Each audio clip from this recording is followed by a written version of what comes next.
2020. Unbelievable. It was a year of incredible chaos. 2020, the year that taught us all we can't take anything for granted. At this time last year, we had absolutely no idea how much the entire world as we knew it was about to change.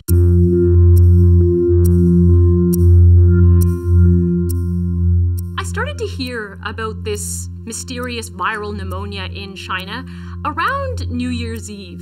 The first story that I filed for the National was on January 16th, and at that point, we knew that there were 41 people or so that were ill in China. 2 people had died. I remember talking to doctors and asking them, should we be worried?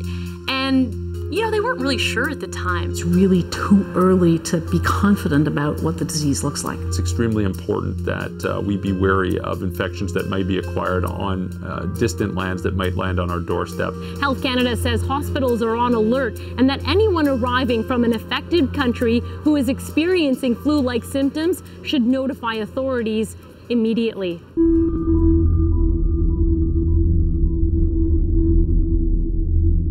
In the 3rd week of January is when we started to see the lockdowns in China, first in Wuhan and then in Hubei. And I was sitting at my desk and I did a quick search of the population of Hubei, and it was nearly 60 million people. And I remember thinking, this is gonna be big, 60 million. Whoa, that's more than the population of Canada. Could we be heading in that direction? And sure enough, it was only a few days later that the first case actually did land in Canada. Thank you, Minister, and good morning, everyone. I want to impress upon everyone that although we now have a case in Canada, the risk to Canadians remains low. I remember that day, and I think what was stunning about it is how quickly that changed and how quickly we went from the risk remains low to most of us to suddenly shut down, stay home, stay safe, and we had no real idea of how it was going to impact our lives. There are now more than 118,000 cases in 114 countries. March 11th, the WHO declares a global pandemic. Those hundreds of cases that we saw in China now turned into more than 100,000 cases. More than 100 countries were affected. And that's when it really set in that this was not something that could be contained. I remember after that is when it really settled in, cemented for us that we need to get out there and start showing Canadians some of the things that are changing. At the time, I was taking the GO train here in Toronto every day. Union Station was packed, as I'd imagine all other transit hubs across the country. And we were hearing about social distancing. Putting at least a meter between yourself and someone who might be sick isn't always easy. This is roughly the distance that's being recommended. So if you're near someone, is this comfortable? Considering the situation, yes. For others, it seems unrealistic. Honestly, in crowded areas, probably not. Keeping people apart will be socially disruptive and economically damaging, but scientists insist it will also save lives. It seemed like day after day we were going out trying to test some of these new measures that were coming into place. How does it work? And a Toronto hospital offered us this opportunity to come into a training facility where they were training nurses to do these nasal swab tests. And at first they were going to do it on a volunteer, and then somehow I became the volunteer. Hi, Christine. Hi. Hi, my name is Cherry. I'm one of the nurses here. You can please follow me. After a quick check, the ER doctor makes the call. A nasal swab goes down the throat or up through the nose. So if you can pull down your mask. Okay. Am I swabbing? I've never had this done before. Yes, it's startling, but it's over in a moment. That's it. It's all done. The results take 24 hours, but doctors urge people not to just show up in hospital. Did I feel like a guinea pig? A little bit, but I'm always up for it. I feel like if we're going to show people something that's necessary and important, then I should be willing to do it too. I think our goal is always to try and take people inside and explain how things work. But that time when we were watching the numbers and seeing the effect on Canadians, it felt like a bit of a carousel where we were just going around and around. Numbers were going up, restrictions would go down. It just felt like this constant dizzying pace. We were reporting on potential treatments that we would never have reported on in the past.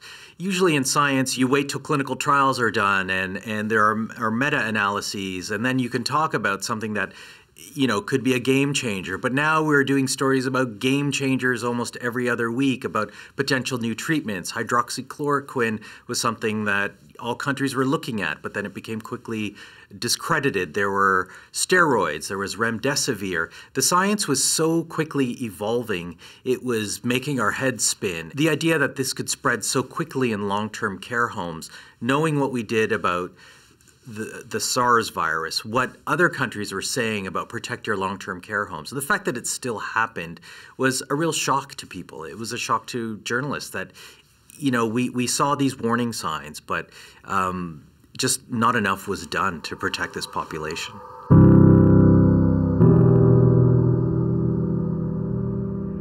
As I've said many times, we need to do a better job of caring for the people who built this country. The greatest generation saw us through World War II, and we need to be there to support them properly.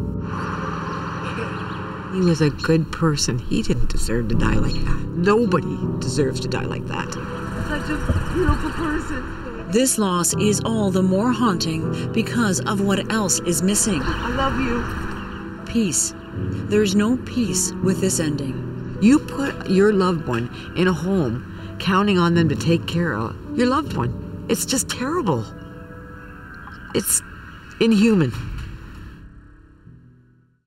Bob Toms, his family says, was a gentle soul, a retired building engineer who battled cancer and then dementia. He was our older brother. He was amazing. He made everybody feel special. Now he's one of the faces of a decimated generation. Susan Hines and Bill Toms are convinced their brother never had a fighting chance. It's why they're fighting for him now. He died without dignity. He died without care. He died without his family. Amen. That breaks my heart. In many ways, this was a preventable tragedy. The people who died in long-term care homes, many of them were infected and ultimately died because of lack of PPE or lack of infection control or just lack of clear policy. And in that confusion, we heard from families calling the homes where their parents were in and not being able to get through. Others who hadn't seen them for months until they were finally allowed window visits and seeing their loved ones decimated. We saw somebody that I didn't recognize in a hospital bed. How did he look?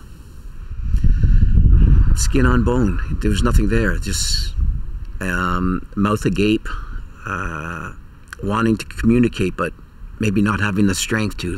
He's moving and making gestures, but I don't think he had any strength to do anything. They took these disturbing photos and say when they called out through the window for help, a staff member told them their brother had been turning down food and water. I said, I want to see him not be able to drink. And they went and got him a glass of water, and he drank a glass and a half of water. It was a revealing glimpse into a home in crisis. To date, the vast majority of the 159 residents at Guildwood have been infected, and nearly 50 residents have died from the virus. Michelle Wilson's father was one of them. Her grief is overwhelming, so is her outrage. If this had happened in a school and it was children dying, there would have been an uproar. How do we allow this? How do we have so little regard and respect for our seniors?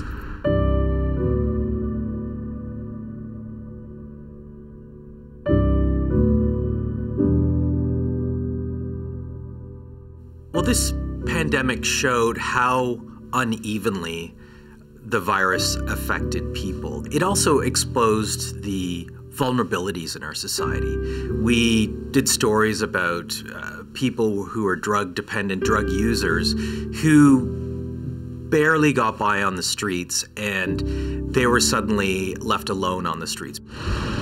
Writing poetry, a diversion from 3 months of pandemic upheaval.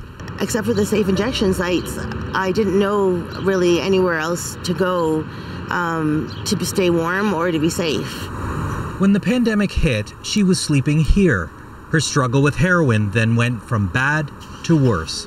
We've agreed to protect her identity. I OD'd 3 times and woke up, alone because I was using alone. It really struck me how vulnerable these populations were. And the virus really did affect different communities in different ways. There are people on the edge in our society who got pushed over that edge when this pandemic hit. There were these unintended consequences, these casualties of the coronavirus that we weren't seeing in those daily statistics. We were introduced to a family who lost a member of their family. He had to have this procedure to prepare him for kidney dialysis. That procedure was canceled.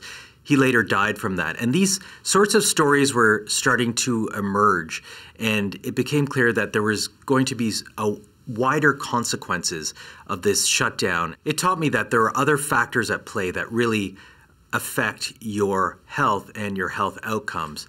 And it really exposed the extreme differences in our health consequences. I think of people, though, who've lost loved ones and who've lost jobs and whose worlds have turned upside down. And, I think to me the biggest lesson of 2020 is learning to be grateful even more and becoming comfortable with the discomfort that uncertainty has brought.